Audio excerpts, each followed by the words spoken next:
All right, everybody. You probably don't recognize this location, but this is from Red Buffalo Brewing Company in downtown Statesville. So I'm now live for the NASCAR Live Chat with Hamm. We're going to talk some NASCAR. We're going to also introduce you to Joe Bondi, the owner, proprietor of this awesome place right here that we have a lot of live music that gets played right down here on this stage. And so we'll just jump right in. If you don't know me, my name is David Hamm. 25-year NASCAR engine builder, recently retired 2 months ago, and I was also a dealership technician for 5 years before that.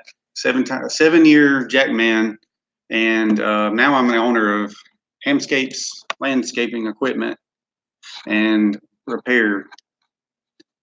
And all right, so it took me a few extra minutes to get everything set up since I'm over here. I guess you could say I'm live on location, but we're going to have Joe step in here in just a few minutes.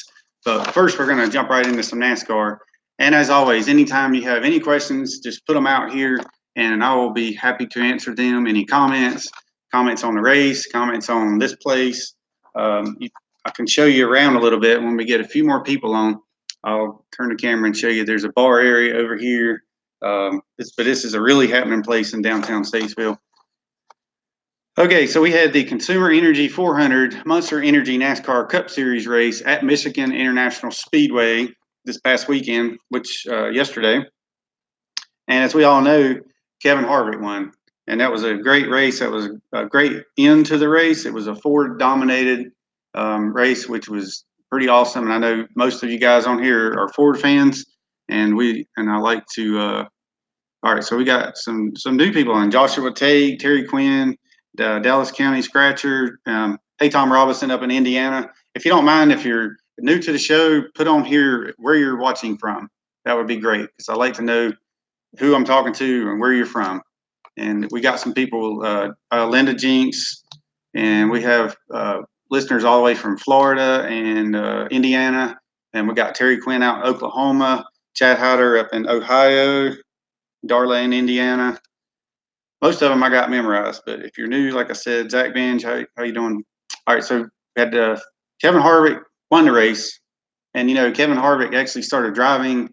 He got a go-kart after he graduated from kindergarten, and he got his son one now, so he started him at the same young age that he was. And there's my wife Tracy joining in, and she's watching from the living room at home. Hopefully it's nice and cool there. And Terry Quinn says, hot Oklahoma, 98, felt like 114. Dallas County Scratchers, I'm a Ford fan. I'm watching from Dallas, Texas. How about that? Chad Hyder. All right, good to see you, buddy. Thanks for tuning in. So we had Kevin Harvick, Denny Hamlin, Kyle Larson in third, Martin Truex fourth, Daniel Suarez, Kyle Busch, Ryan Preece. Another good, impressive run by Ryan Preece. To be a rookie, he's doing really good. We had William Byron, Chase Elliott, and Alex Bowman rounding out the top 10 in the Monster Energy NASCAR Cup Series race. And let's see, the first stage winner was Martin Truex Jr. Second stage was Kyle Busch, and then of course the winner was Kevin Harvick. And I'll go down here and do a little bit of lap by lap. So Brad Keselowski was on the pole, so that was a very impressive run. Some fast forwards up there. We usually actually did really well at Michigan. It was kind of the backyard for the Ford teams, and I know when I was building engines for Roush Yates Engines, we won it a lot of times at Michigan. We could usually count on winning that race, as well as many others with all that Ford horsepower under the hood. So lap number 5, after dropping into the rear of the field, Martin Truex is running 16th. So as you know, Martin Truex had to start in the back of the field. He had to start last because he had some issues with one of the crew members got ejected or something. Jimmy Johnson clips the wall lap 15. Lap 18, Johnson's still on pit road. He was 2 laps down. And I kind of called this with Jimmy Johnson. Maybe it's a little bit of, I'm not going to say it. But I kind of called it Ryan Newman was going to end up blowing by him in the points. So he was going to end up getting into the playoffs. So we'll see how that pans out next several races. But so Jimmy ended up by lap 22 is back to 38th position. And by lap 23, Martin Truex was in 8th after starting last. So Martin Truex moved up through the field very quickly in this race. And Jimmy returns to pit road on lap 26. Jimmy back out 4 laps down. That's Jimmie Johnson. All right, so Kevin Harvick, this is lap 37, is 1 lap down. Y'all know what happened to Kevin Harvick? He ended up getting a lap down and come back and won the race. That's what happened. That's what happened was, all right, so we had a new leader on lap 40, and that was Denny Hamlin. All right, let's see what's going on. Jeannie Stevens has joined in. Jeannie, on the radio when you commented, I was joking when I said I spelt your name with a G-E-N-I-E, just like Billy Buck's always doing, joking around with you. He's like, how do you say her name? Janine, or something like that. All right. So stage 1 winner was Martin Truex, followed by Denny Hamlin and Joey Logano. Let's see. All right. Lap 60, at the end of the stage, it's Truex, Hamlin, and Keselowski. By lap 62, Jimmie Johnson was 7 laps down. All right, Mino, I was going to say it earlier, and I decided not to say it, but I'm going to say it anyway. What do you think about maybe some karma after last week? Here's the deal: when you're a leader, when you're a race car driver, and you're a leader, you're basically the crew chief's the leader of the guys, the leader of the team, but you also have to be a leader with your team. So if you have any kind of negativity, it can definitely be a highlight on your team, and it could bring the rest of your team down. So I'm just saying, when you have bad things happen, to be a good positive driver, and he should know this after all the years he's been driving. Let's see, 17 years in the Cup Series. He should know that you need to move on and say, listen, we'll come back and get him next week, and keep a good positive attitude. But look what happened to him after this race. All right, so Jimmie Johnson was 7 laps down by lap 62, and then by lap 67, Brad Keselowski was now in the lead. And I'm wondering if I got that wreck that Brad ended up spinning out. Okay, lap 91, new leader was Martin Truex. 102, Truex now has a 0.10 lead over Denny Hamlin. Lap 105, Johnson is no longer last. He is 37th. I feel like I'm talking about, I'm not going to say it, Jimmie Johnson a lot. All right, 115, Brad spins in turn 4. That's what I was going to talk to you about. Brad Keselowski is probably, I would say he's up there with one of the smartest drivers that I've ever been around, and the heck of a talented race car driver. So if you saw his spin, he gets down close to the apron, and he didn't go and mess up the front end of the car. He just kind of slid. You can see how he's holding the brakes, and at the right moment, he lets off the brakes. So he blew out a right rear tire. The tire was completely gone. He was riding on the track bar mount, and that's what actually looked like it was keeping the rim of the tire off the track. So then at the right moment, he let off the brake and then took off through the infield and right into the pits. Never hit the wall, saved his car, and he was right there at the end until he had to stop for fuel, along with Logano and Blaney. Okay, so Brad spins in turn 4, and then after pit stops, this is 119.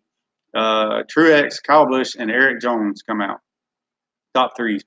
Stage 2 results, the winner was Kyle Busch, and then Martin Truex in second, and then Kurt Busch in third.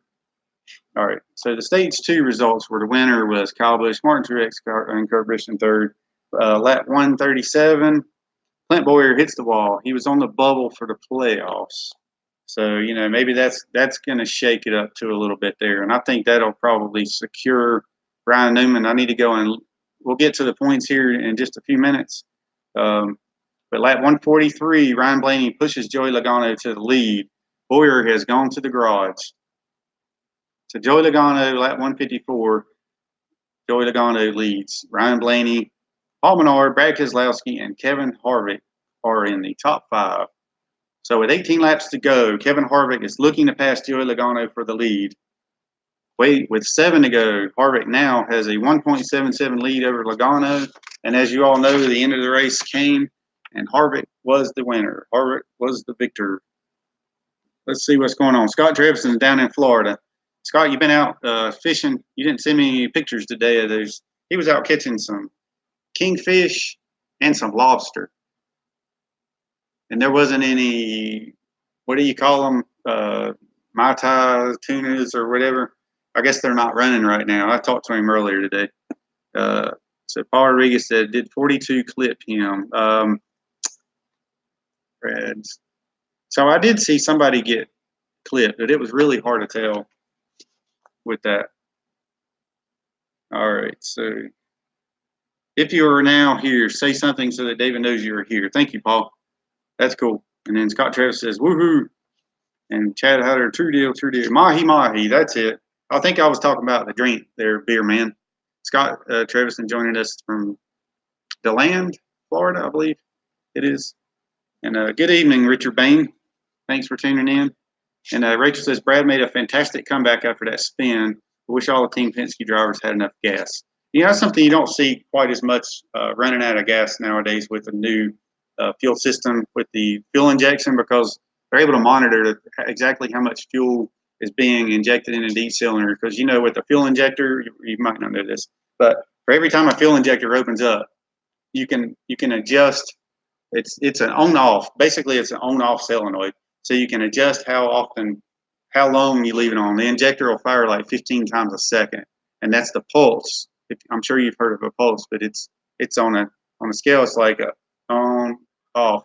But you vary how much fuel you shoot into the cylinder by how long you leave the injector on for that split second. So, you know, and then you also see drivers, you know, shutting the fuel off, shutting it on, and stuff like that. But back in the day with the carburetor jetting and all, you couldn't go and change your jets while, you know, during the race, which you can't really change. But now they can get it so fine-tuned with the fuel injection. All right, so I was going to do a little, what Beer Man came up with was the cold beer, warm beer deal. And speaking of cold beer, we've got Joe Bonnie, and you came in just in time because we're talking about beer now. So welcome to Joe Bonnie, everybody. The owner, or is it proprietor? Is that what you? Yeah, whatever you want to call it. Yeah, entrepreneur. Extraordinaire. Yeah, there you go. Take out the extraordinary, it all works. Well, I think he's got some really good beer, and he's actually got some. He's going to tell us about some of the stuff we got coming up. Yeah, we do have 2 beer releases this month, which we're really proud of. Actually, one is actually a re-release, which is the States Vegas Sunset Ale. And that comes out on the 20th, which is a Wednesday. And the 29th, we have a really special beer coming out. Really special beer. With the Chillbillies. All right. 92.9 FM Wham! And AM 550 across the street from us. And that was proudly named by Kudzu over there. And it's called Raisin Hale, which is H''ALE.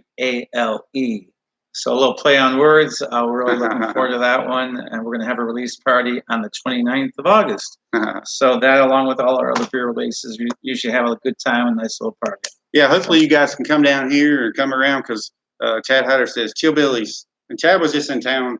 I guess it's been about a month ago. And Rachel and Paul and Tom, most of these people on here listening in they come from far and away. So we'll bring them in here. Hope so. Absolutely. If you can't come and taste the beer, at least maybe you'll be doing a live feed at some point. I will. Hopefully see some of the festivities. Jeannie Stevens is watching in. She'll be here. Guarantee you she'll be in.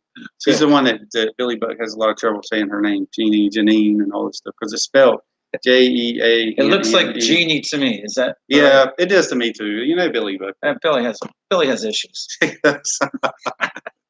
Scott Travis said, "Oh yeah, Scott Travis. You know, beer man, Scott Travison. He says my cold red Buffalo beer goes to Happy Harvick, and my warm Miller Lite goes to Clint Boyer." Yeah, we're gonna. So we have this thing. Scott helps me out a lot of times on this YouTube show. You're welcome. And welcome, Jeannie. Yeah. Scott does he helps me out on this YouTube show a lot of times. Sometimes it's a Hamm and beer man, but right now he's back and forth between here and Florida, because he goes out on his boat and goes fishing a lot of days. Good for him. Yeah, I know, exactly. So he come up with this warm beer things that we've been doing here lately. So how about I do a cold beer, and then I'll let you tell the rest of what you got going on. Okay. If that works for you. Brad. I'm going to do a cheer for the cold beer right quick. And you can read some of these if you want. Sure. So Kevin Harvick, he gets a cold beer because he has won 2 of the last 4 races after having a long dry spell this year. Came back from a flat tire and a loose wheel. And then also Denny Hamlin, he finished second to Harvick and had his 5th top 5 finish has collected 273 points in 7 races. Hamlin has been the most consistent. All right, so that's 2 cold beers. What you got, Joe? We besides beer, we also have wine and ciders and all that. But we really take a lot of pride in having all different kinds of music here. We have some awesome music coming up this weekend. The Eli Yasmith Trio, and if you don't know Eli, he's a young talent out of Statesville. He's played at the Grand Ole Opry. I mean, this kid is really talented, but he's going to bring 2 other guys, so it's going to be a trio here. So I haven't heard his Friday trio. night. I've heard Eli Yasmith, and he's had another guy with him, but now he's actually got a trio, so he's expanding. Yeah, it's he is a really very talented guy, but just like any performer, when you have a team of people playing in sync, it's kind of special. So we're really looking forward to that. And we had Lead Not Follow coming back on Saturday, and both those showtimes start at 8 o'clock. And if you haven't ever heard of Lead Not Follow, great band, play a lot of classics, from the 70s and 80s. Yeah, old Lee Troutman on that guitar, electric guitar. He's pretty awesome on that thing. So looking forward to that. But yeah, just a lot of good music and hopefully good beer and a lot of good spirits. Mm-hmm. So. And you just had Josh Perryman in here too, right? Josh Perryman here was Saturday night, and that was great. And hats off to the Metro Jethros that were here. And Friday night, they brought the house down. It was so much fun. Yeah, I came over here Friday night. Me and Kudzu and Kathy were over here drinking some beer and hanging out. And it was packed house. Yeah, it was a lot of fun. Val was talking about Josh, and she was talking about how amazing he was. She was sitting back here at this table, and the whole place was packed. And if you don't know Josh Perryman, I've got a video on here, and maybe I'll put it on the link right up here.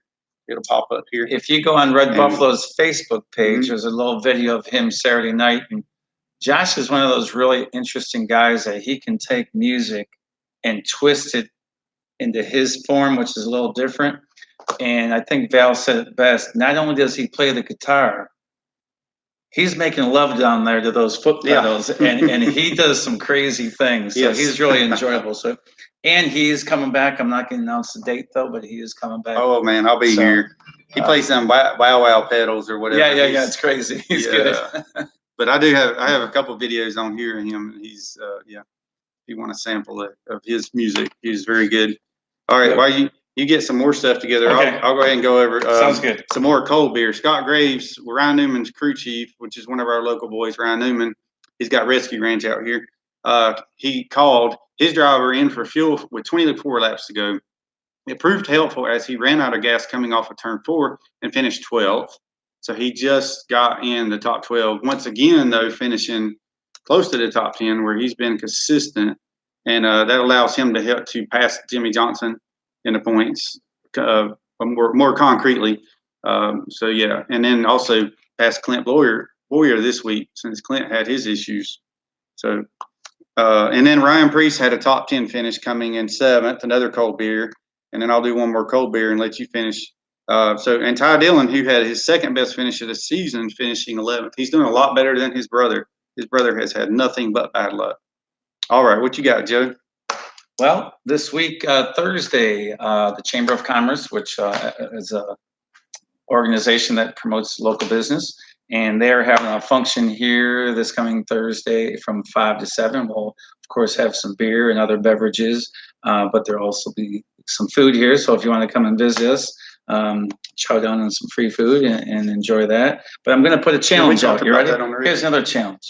Yes, I'm ready. On Wednesday, if someone comes in and says Hamscapes, I will donate $1 of every beverage that they order to. You got a charity you like? Local charity. How about Fifth Street Ministries? Fifth Street Ministries. Okay. So anyone that comes in this coming Wednesday, which is the 14th, we'll donate $1 for every drink they order to Fifth Street Ministries. All right. Good deal? Sounds like a good deal right there. And we also have on the 22nd, talking of charities and just great organizations in the community, SCAN of Iredell County is going to be here on Thursday the 22nd, and that'll be from 5 to 9 o'clock. So come and support them, and that's a great organization, like they all are. SCAN of Iredell. Lauderdale County, correct. All right. Very nice, Joe. That sounds good. And the Chamber of Commerce is near and dear to your heart. Absolutely. That's right. Yes. And it should be to all of us. All of us Statesville. I have a special connection. My fiance works there. So that's right. Yes. So, we should get her in here too sometime. Oh, I think she's probably taking a bubble bath and maybe drinking a glass of wine right now. You think? So I'm going to sign off with you. Thanks so much. You can. Yeah. If you're done, if you got something else to talk about, I'm going to go on to the warm beers now. Yeah. All right. We're looking forward to the next month's coming, but thank you for having me. Thanks for coming here. Absolutely, man. We'll be coming out with our winter beers soon, September, October. We're going to experiment with some stouts and some porters, so looking forward to it. That sounds really good. I know I enjoyed your the summer shanty. Was it the summer shanty? It's still on the tap for next several weeks. The summer shanty. And I think my favorite is the red IPA, or and the red IPA, and also when you do it, you add the blonde into it, and you call it a redheaded stepchild. The redheaded stepchild is a combination of our red IPA and our mouthy blonde. Yeah, the mouthy blonde, who coincidentally works behind the counter, also. Don't tell her that. Yes. All right, everyone. Great being on with you. Take care. Awesome. Bye. Thank you, Joe. All right, so we got the warm beers now. We have Clint Boyer, who had his 4th finish of the 30th or worse. He came in 37th after falling out of the race due to a damage suffered in a crash with Paul Menard. So, Clint Boyer started out the season looking really strong. Looked like he was going to do something, but he never could quite seal the deal, so to speak. So he would be running up front, and then he just start falling to the back, or he'd get in a wreck or have some bad luck or whatever. But, so he gets the warm beer for this time. And let's see, Ryan Blaney and Brad Keselowski, who had to pit in the final laps and gave up the top 5 finishes. Team Penske had fuel issues. You can't really blame the driver for that, but I guess maybe they just get a warm beer for that. Of course, Brad probably never gets warm beer since he's got that Miller Lite always on ice, I'm sure. Joey Logano, I hate to say it, finished 17th and lost 7 more points to Kurt Kalbusch.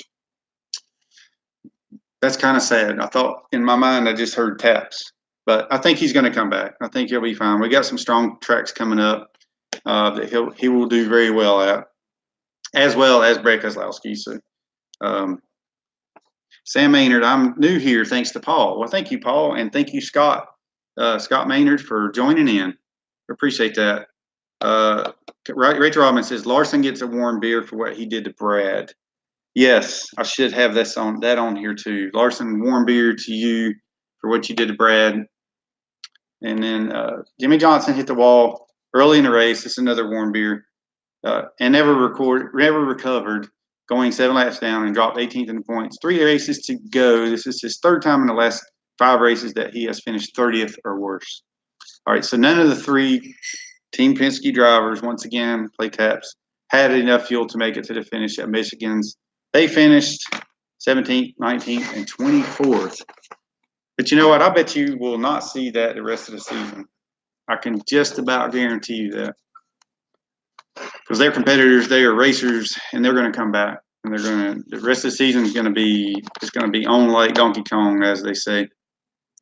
All right, Scott Maynard says, I built Hendrick's car that won yesterday, chassis number 929. Harvick's car. Did I say Harvick? I hope I said Harvick.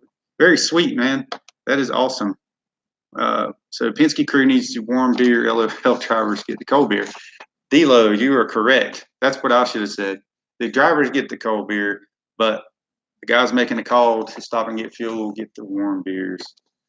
All right, so Kevin Harvick's win put him 1 victory past Buck Baker in 16th in the all-time win list.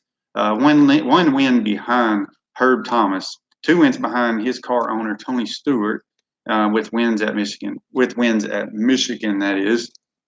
This is Harvick's 47th career Cup win ever since 2001. All right. So, I think Harvick's most likely a future Hall of Famer. We can see that happening down the road for sure. All right. So, Austin Dillon and Daniel Hemrick lose qualifying spots after NASCAR issued a L1 penalty against Richard Childers' teammates at Michigan International Speedway because both cars had not fully functioning alternators. So in case y'all don't know that, well, I'll go ahead and finish. Each driver was docked 10 points, 10 car owner points, and each crew chief fined $25,000.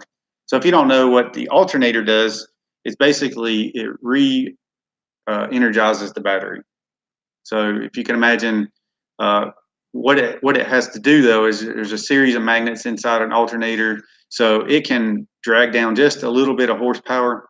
So back in the day, they used to build dummy alternators where there was like for the qualifying engines, and which there was, because in NASCAR you always pretty much had the rule where you had to have an alternator, you had to have a working alternator. But if you put one on, you put a belt on it, just put some loose bearings in it, and it's just got to spin.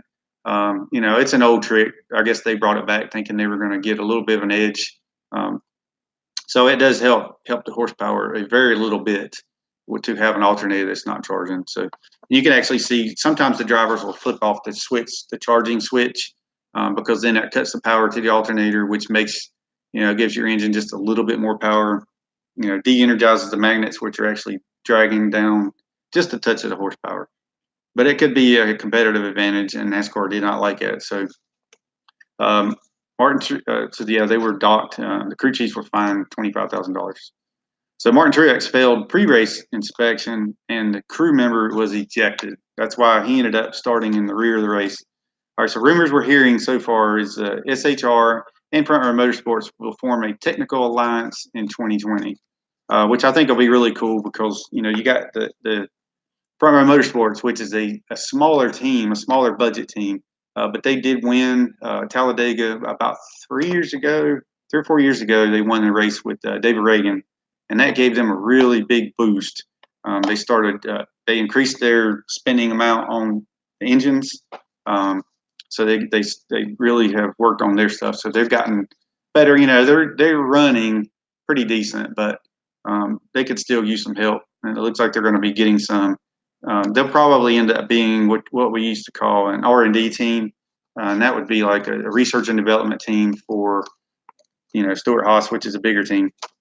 I'm just totally speculating there, but they can try some newer things that Stewart-Haas wants to try, but they're in what you might call a tier 1 team where they're out there to actually, if they don't win the race, they're disappointed. So another cup rumor is that this one won't go away, is that Larson into SHR, to Stewart-Haas Racing. It was said that the Front Row Motorsports will form a technical alliance with SHR, moving Bowyer over and Cole Custer to the Cup Series, replacing McDowell and Reagan. So you know what? I think I would like to see Larson come into over to Stewart-Haas. And you could probably shift Bowyer over and then put Larson in. I think it would be a good improvement. I mean, just saying, just being honest here. All right, so Chip Ganassi Motorsports hasn't recovered from the DC solar debacle and will scale back to one car in 2020 with Kurt Busch. All right, and so I'm going to go over I'm going to open it up for some Q&A. If anybody has any questions, just throw them out there. I'm trying to do this, and I'm not seeing any questions, so I'll just keep on rolling. And pretty much you guys can answer the questions on, and Scott Trevison's here, so he can answer some of these like he is doing. That's really good. Yeah. All right, so Chip Ganassi, I said that already. There are just 3 races left in the regular 2019 Monster Energy NASCAR Cup season. The current point standings are, we have 4 Toyotas in the top 10, or top 16, I'm sorry. Yeah, 7 Fords in the top 16 and 5 Chevrolets.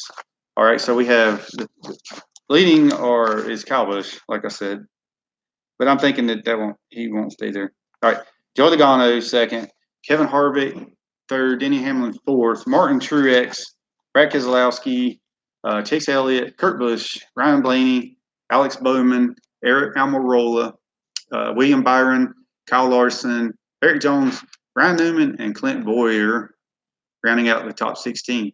So if you didn't notice there, Jimmy Johnson has dropped off the top 16, and he's been replaced by Clint Bowyer. So now Ryan Newman is pretty solidly connected into that top 16 and 15th position. And I'm pretty happy to see that. And I've been mentioning that since the beginning of the season, that I thought Ryan Newman was going to do really good this year. And it looks like that has come true. So now the competition is going to be between Clint Boyer and Jimmy Johnson to see if Jimmy Johnson can make it. He's made the top. He's made it into the playoffs the past 17 years. So, Jimmy fell to 18th, and he would hit the wall on that. Okay. All right. So next up, we're going to do a little bit of quiz. I got a few questions to ask, and I'll do like I've been doing where. All right. So I got a few questions here too for me. What would you like to do about the schedule, David? What would you change? What would I change? All right, and then I'm gonna get to Tom's question after that. I think that I would like to see more of what we're gonna see next year at Pocono. Is it next year? Yeah, with the 2 races in one weekend. That's gonna be very interesting, and I think maybe that'll make it on the teams, and that'll kind of help the money, help the budgets for the teams. I don't know. I think that'll be interesting. I would like to see some more Saturday night racing personally, because I kind of like to sit down on a Saturday night and watch a race myself. So those are some of the things. All right. So Tom is saying, what would you do about? No, that's Rachel. Go back up here. Was it Tom? David, have you heard anything on a team leaving NASCAR? Have not heard anything lately on that. You know what? I heard some rumors about that, and it sounded like that it could have been Roush, but I haven't heard anything else about it. And I think now that maybe that since Roush is running good, he seems to be running a lot better with what he's got going on with Newman. Maybe they'll change that thought. But other than that, I haven't heard any of the other teams talking about leaving.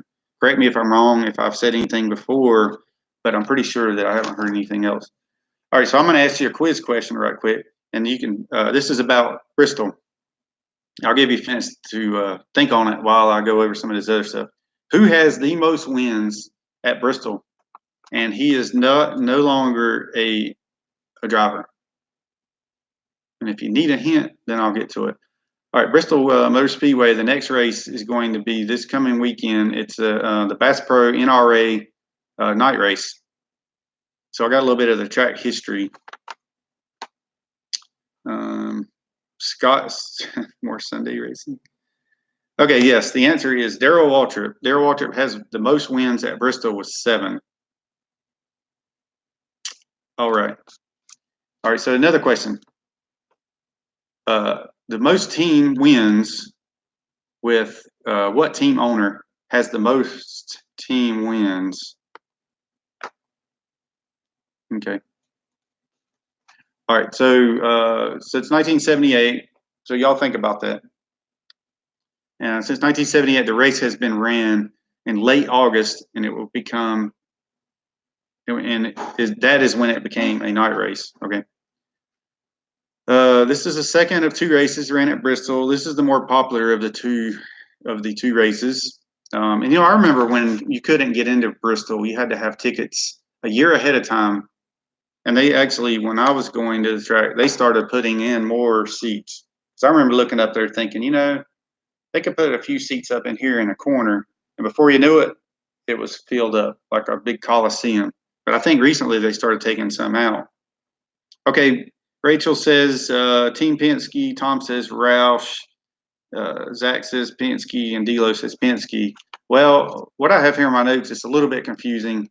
Maybe I should have done a little more research, but most team wins Junior Johnson and Associates with 9 wins, which makes sense because if you think about it, who did Darrell Waltrip drive for? And Darrell's got 7. So I would say all in all, probably the most winning car number. Guess what number I think that is? Number 11. Now, what is I just gave the answer to that. The most winning car number in NASCAR history. I'm pretty sure it's 11.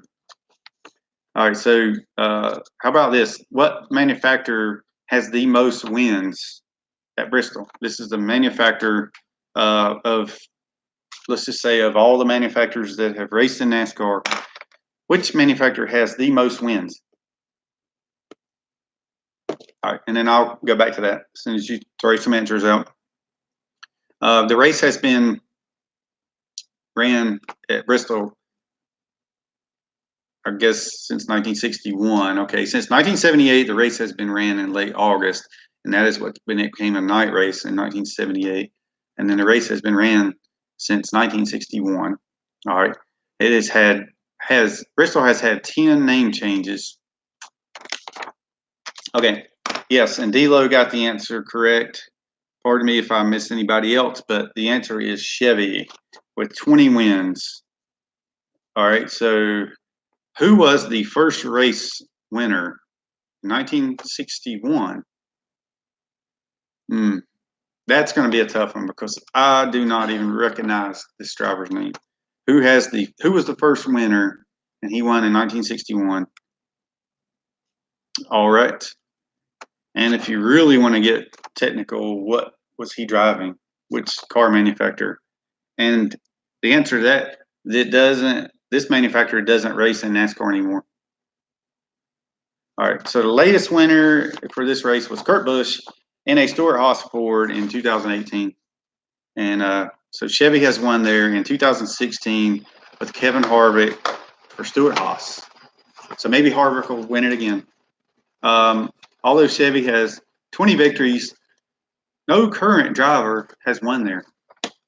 No current driver for Chevy has won at Bristol.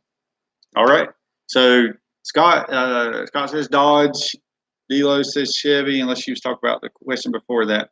Okay, so the answer to that, the first winner was in 1961, and it was Jack Smith. Anybody remember Jack Smith? I don't know if that's the only race he won, but for whatever reason, I don't remember. And I'm not knocking him. Hey, he's won a NASCAR race. Not knocking him at all. And he was driving as Richard Petty would say, he was driving a Pontiac. Which Scott, I think you mean Glotzback, Charlie Glitzback. That's close enough. I know you know what you're talking about too. Yeah, Glotzback. There you go. All right. So anyway, it was Jack Smith, and it was a Pontiac, which is the first manufacturer that I started out as my first job in NASCAR was working on Pontiac. But what's kind of funny because when I got in there, I was like, okay, we're building Pontiac engines. But I get in there, and it turns out they were Chevrolet engines with Pontiac on the valve cover. And that was about it. So, it was 18 degrees Chevrolet engines, straight out of the box, had to do everything. They looked like they just came straight from Chevrolet. And we had to do all the boring, the honing, drilling out oil passages, all that kind of stuff. So, like I said, I'll put some links to different videos on here. And if you like this video, make sure you hit that like button because I think, it helps whenever YouTube sees that people like the video, it helps to put it out to more people. So maybe we can get some more of our friends on here watching in and asking questions, and we can have this communication back and forth with all of our race fans. Check out my other YouTube channel. It's Hammscapes with 2 M's. That's HAMMSCAPES, where I do a lot of.